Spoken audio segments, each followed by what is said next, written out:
तर कोल्हापूरच्या पश्चिम घाट माथ्यावरही मुसळधार पाऊस कोसळतोय। मुसळधार पावसामुळे करूळ घाटात दरड कोसळली आहे। तर दरड कोसळल्यानंतर कोल्हापुरातून करूळ घाटातून कोकणाकडे जाणारी वाहतूक विस्कळीत झाली आहे। तर कोल्हापूरच्या करूळ घाटात ही दरड कोसळली।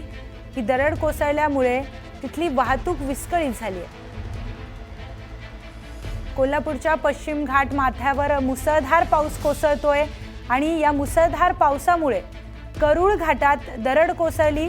दरड कोसळल्यानंतर जी वाहनं कोल्हापूरमधून कोकणाकडे जातात करूळ घाटातून त्या वाहनांची वाहतूक आता विस्कळीत झाली आहे।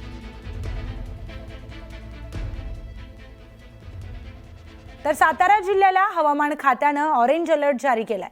गेल्या 7 ते 8 दिवसांपासून वादळी वाऱ्यासह मुसळधार पाऊस साताऱ्यामध्ये कोसळतोय।